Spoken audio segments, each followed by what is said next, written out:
Hi, this is Dan Henk. Welcome to another edition of the Skull Sessions. And today my guest is Alethea. How do you say your last name? Lyons, Okay. like the animal. I like the animal. So, all right, so let's talk about what you have going on. So I have a book coming out soon, which is going to be my debut. It's a dark fantasy, kind of creepy, set in York, murder mystery adventure kind of story. Okay, does it have any supernatural elements? Definitely, there's a lot of folklore and supernatural elements in it. My main character is a witch who has visions, and she starts seeing these murders happening, but she can't see in her visions who's doing it. And I won't say why because that's kind of a spoiler. Right. But although magic is illegal in her world, the only way for her to stop more people being murdered is for her to use magic herself and try and hunt down this person who's doing it. Is it kind of an alternative world? I don't know if you read the book Metropolitan, but it's like basically it's a world where it's like kind of like ours, but magic is a thing. Like you can Yeah, collect energy and have is it kind of like that? definitely. It's I even did a bit that's on my website that's basically it's called A World Not Quite Like Ours, and it is very similar to ours. Like it's based in York, and you can literally walk around pretty much everywhere that's in the book in actual York, but on the premise that magic is real. There's a couple of key points in history that have been changed, but for the most part, it's a pretty close parallel. Just like a slightly alternate reality, but that's the structure of that world. Yes. It, and this girl, she's just like, is she a normal person? Does she have a job predicting the future? It's like, what does she do for a living, and how does she get involved with this murder? So Harper is an arcane archivist at York Minster at the cathedral.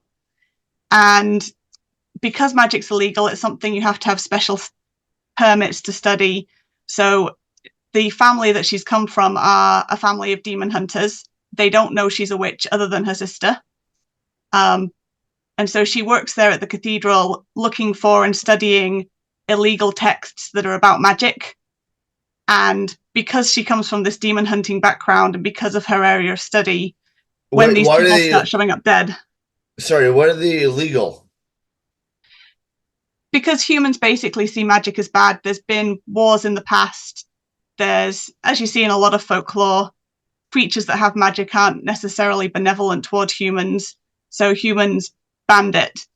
And anyone who is a witch, anyone who is fae or any kind of supernatural creature was either banished or killed.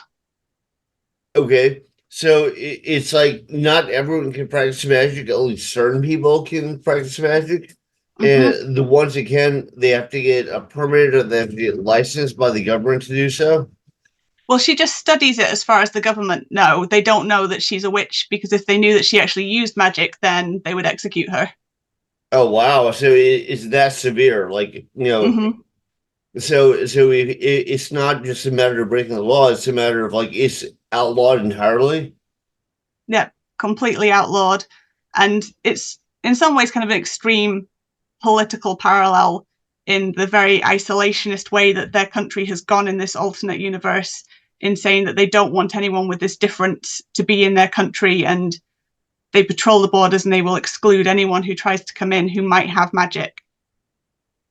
So magic is a thing, but it's considered like an evil thing. It's considered a thing that's like provoked wars and like misery for humanity. So like they're trying to. I guess they're trying to like prevent it from occurring, or trying to prevent people from using it. Is that it? Yeah, certainly in England, that is the view from the people in power, is that it is this evil thing. It's the propaganda is that it's this evil thing, but if you're elsewhere in the world, then many other places actually view it as something that's God given and is like any other ability. It depends how you use it. Oh, so it's only England where it's like banished. Yeah, there's different countries have different political views on it throughout the world, but for the focus of book one, we're just sticking within England, and then as we go through into books two and three, that starts to widen. Okay, so like, is there United States? Is there a France? Is there like how much does it like resonate with our world? So it's a pretty close similar if you're thinking kind of the scientific theories of alternate dimensions. There's been a few things that have been big choices that were different, but for the most part, history is run on a very close parallel to ours. So most of the geographical landscape is pretty familiar to what we would see now, just looking at a map and looking at that kind of political landscape here. You know, what I see a lot with like when people do alternate reality, it's almost like I would say it's almost like a trope. But I don't want to call it a trope because I don't think it's like overused. But it's like they'll be somewhere and they'll be kind of the same, but then all of a sudden there's a different guy's the president, or there are statues for different heroes or something. So it's like that's how you see that it's not quite our reality. Yeah, so Is one of that the things that's different is at the time of kind of the Reformation time, Renaissance time, when we're going through the Tudors in British history, instead of Queen Mary dying without any heirs and it going to her sister Elizabeth, Queen Mary had an heir and it's become a matriarchy from there, and it's gone down through her descendants rather than through the actual timeline of kings and queens. right? Okay. All right. So like have you seen anything like Carnival Row, like the show Carnival Row, like the Netflix series? I haven't seen it, but I know it. Well, the first season is amazing. The second season, I know they cut it early because of budget constraints and COVID and all that sort of stuff. And it feels like it kind of rushed that last season. But the Mm-hmm. first season is amazing. It has it's basically an alternate reality. And it has Britain and France, but they're like and they're kind of competing empires, and they call it something different, but it's basically Britain and Yeah. France. And they have like this world that's supposed to be, I guess, like the Americas, but it has Mm-hmm. like fairies, it has like werewolves and stuff like that. Cool. So and they call them the Fae. Actually, that's what it reminded me of. And like a lot of them, because their lands become so war torn because these two superpowers are fighting over it. A lot of them immigrate, back to like Mm-hmm. their version of England, and so there, which is called the Burg, and they're at the Burg, and there's lots of racism and there's lots of discrimination, and people don't really deal with them like they don't consider them human. Do you have something kind of like that going on with yours? Yeah, quite similar in that regard. Um, as you're saying, with those Fae and other supernatural creatures, they're not considered human, but they're not considered equal to humans either, even though they're sentient. So Right. they're definitely That's hunted kind of like down Carnival elsewhere in Row. the world, even as well. Some places welcome them, and other places they're definitely not welcome at all, or are second-class citizens there. Okay. And it's definitely more of a split on that way, because one of the things that I wanted to do in the series as well was sort of a little bit of anti-racism, because what I wanted to show was on the human side, on the side of the good guys, the actual main character and her group of people, that they're quite accepting of people who have magic, of people who are different religions, different cultural backgrounds, and that actually But that you're all saying works together. other kingdoms or empires are as well. It's been like England is so like they're so strict and like racist and you know I guess like antagonistic towards like anyone Mm. that's different. Yeah, and it's a bit dystopic in that, where that's you've taken that extreme example of some of the things that we're heading towards now and gone, well, if you have this in a slightly different setting, this is the kind of thing it leads to. Oh, you have like one thing they did that I like in Carnival Row is like they have like their version of like religions. Like they're Mm-hmm. not Christianity, they're not Islam, they're like but they're their version of religions. And like one of the main one they all believe in is the I guess their version of God they call the martyr. And they're Mm-hmm. like, oh yeah, well it's a sin against a martyr. So do you have something like that going on, like with various competing religions and if so, what is it? So religion is definitely a feature in the hiding, but less from a competing sense and more to show that actually people of different religions don't have a problem working together. we have far more things that align in what we believe than are differences. So my main character is actually agnostic. She works for the cathedral, but because of her history and because she doesn't remember before a certain age, she's kind of reluctant to commit to anything. But she works for the cathedral. Her sister is Christian, and I've kind of just done, rather than different denominations, I've just kind of done one amalgamated version for simplicity. But one of their close friends who's part of the team they work with is Muslim. Another one of them is completely atheist. And there are other things that kind of come into the books where we see other faiths, Judaism, Sikhism, that we see them working together on problems rather than having a division between them. Are they actually called Judaism or Islam or like Christianity, or do you have different names for them? No, in this book, I've stuck to actual real world religions because I wanted to have that parallel very specifically. Okay. In other books, I've made stuff up, but for this one, I kept it real. Okay. Well, you said in other books you made stuff up, so this isn't your first book? It's my first published book. I've written other books. So Okay. I've got another novel that I'm querying at the moment that I'm sending to presses and to agents that is, I'm calling it cyberfae. So it's like sci-fi and fantasy blended together in kind of a cyberpunk. That sounds kind of like William Gibson or Yeah. Okay, all right. Yeah, lots of neuromancer type vibes. Okay. And or like actually my favorite and all that is Neil Stephenson. Have you read Snow Crash? Mm-hmm. Yeah, so it's kind of like along that line of like Neuromancer, Snow Crash, whatever. Yeah, that kind of nearish future world building with the extrapolation of technology, but then adding in magic, and it's largely based on British folk music. Okay. So there's a lot of that kind of fairy lore and the magic of the folk music that comes into it. Okay. And you're saying this is the first published work, but you have like more that come after it, like succeeded. What do you have planned? How long is this? How many books are going to be in the series? And is everything you write kind of connected, or are they all different stories? So for the Hiding Universe, for the Seer of York, that's the series name. So far, I've written 2.5 books. So book one's coming out in March. In September, there's a collection of short stories coming out relating to it. And then March 2025 is when book 2 is coming out. It's planned as 7 books, so hopefully my publisher's quite happy for me to keep going. But they are all a self-contained story. So you can read The Hiding and it's not got like a big cliffhanger ending or anything. It does end properly because Okay. I hate cliffhanger endings. So, but like, is it all kind of like I guess since you have more than one book, you said the first one you have published, is Mm-hmm. it all part of that same series, or some like a totally, like you said, some are like more like cyberpunk? Is that like Mm-hmm. related to it? Is it not related? It's a whole different story. Yeah, What's going on with that?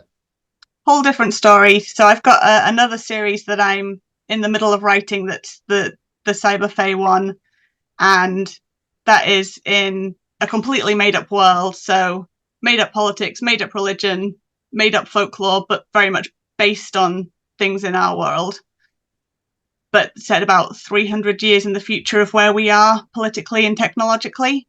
And aside from a couple of little character cameos, they're 2 completely separate universes. Okay.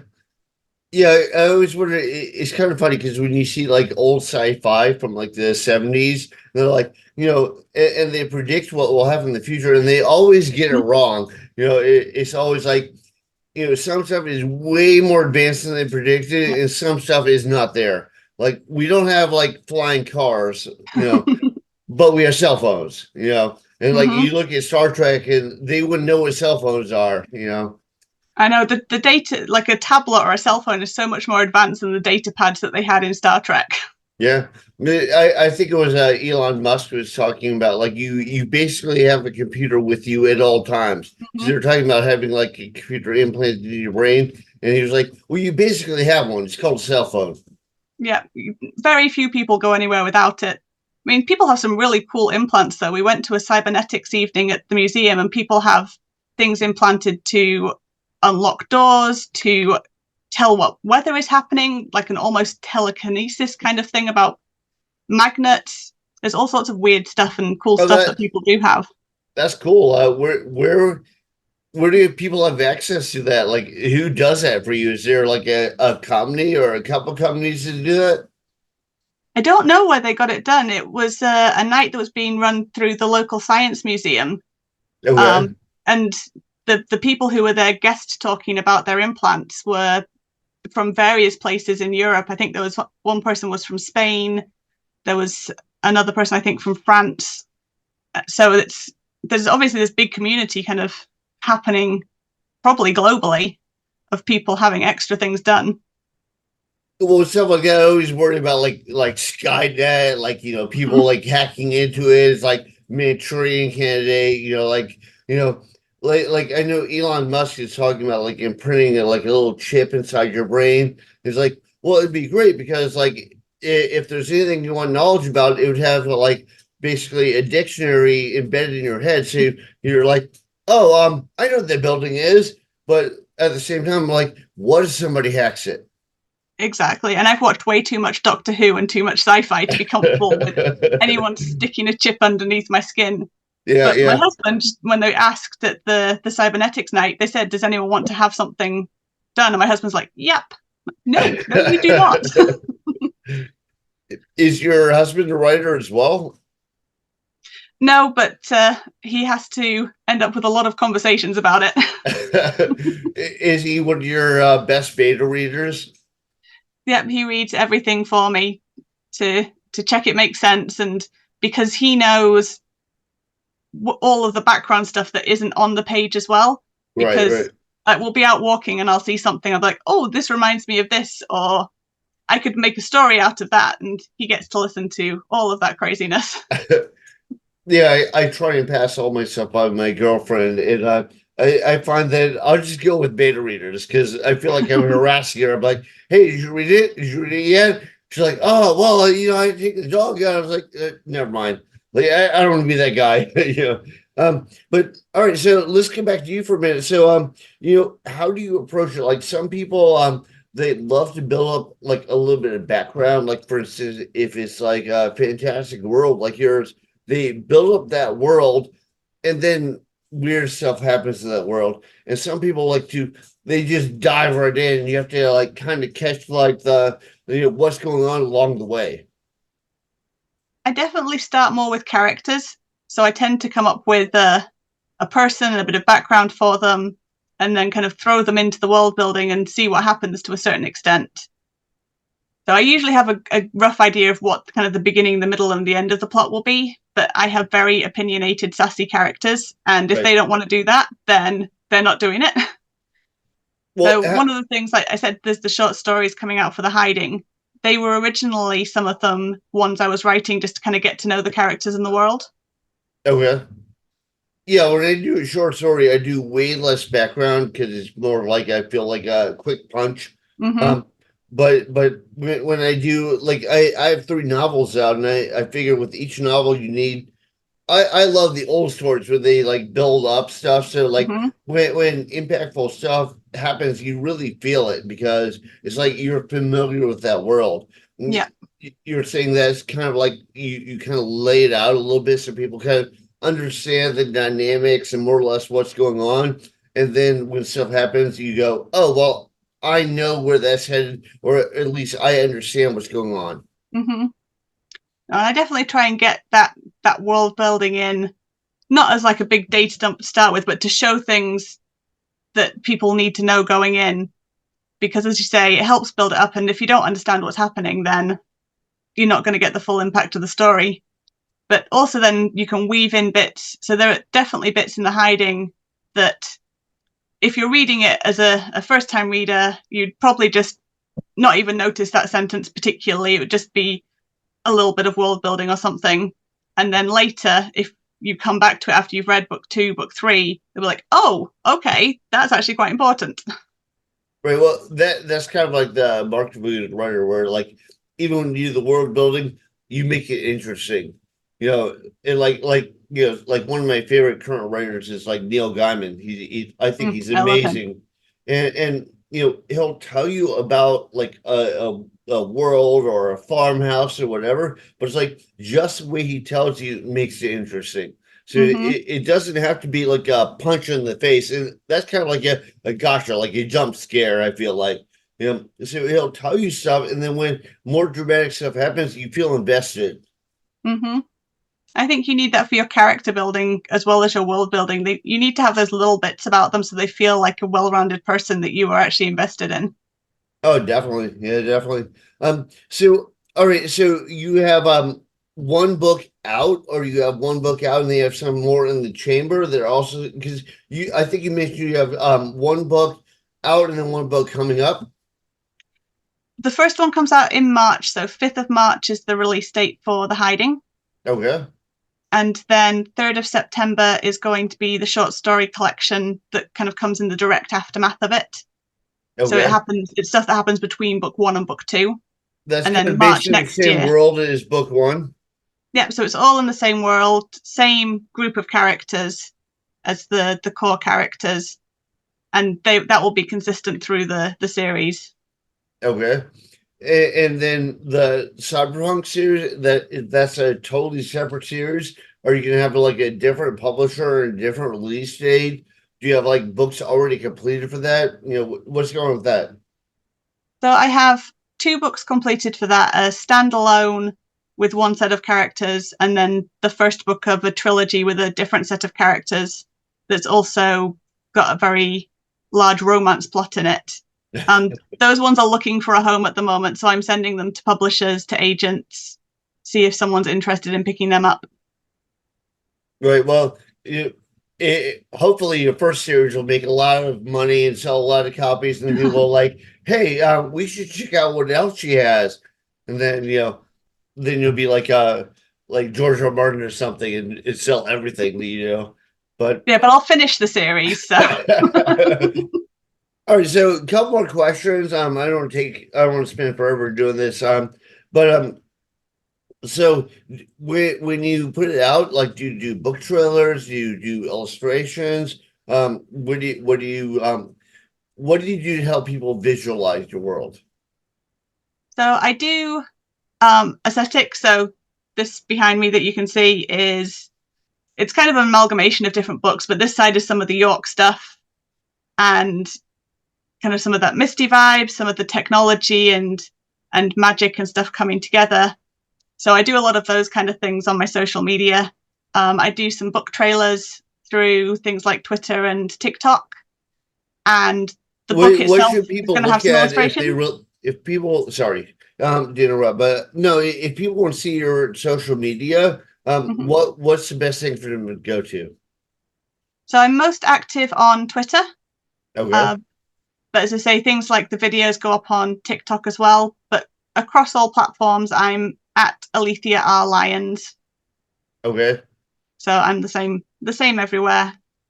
Okay, so is it the same like login name or whatever that they look for you? So do you have a website as well?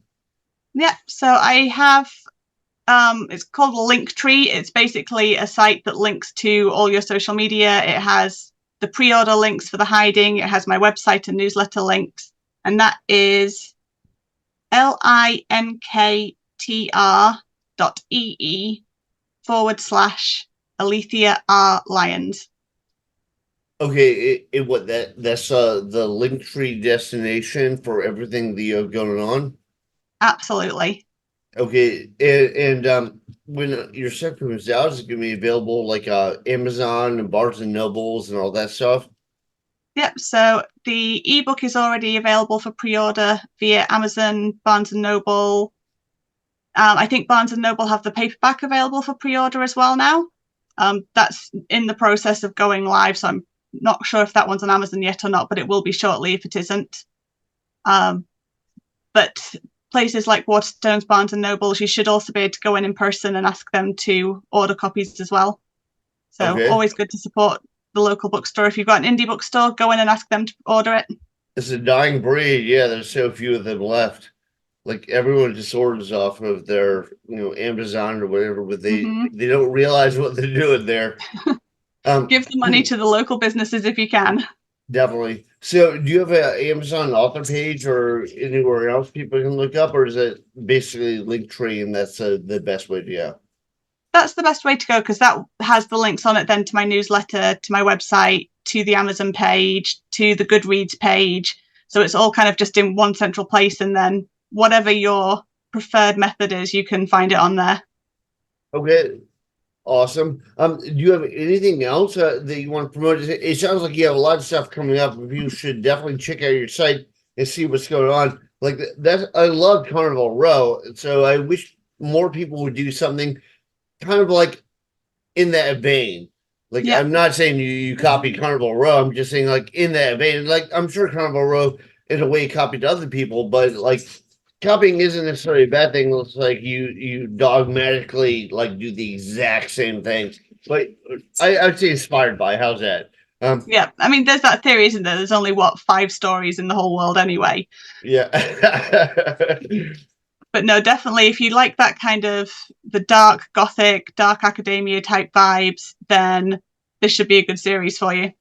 Okay, awesome. And everybody should go to Linktree and see what we have going on, right? Absolutely, and absolutely love for people to connect with me. Okay. All right. Well, do you have anything else to promote? No, that's pretty much it at the moment. But thank you very much for having me on to talk about it. Yeah, thanks for doing this.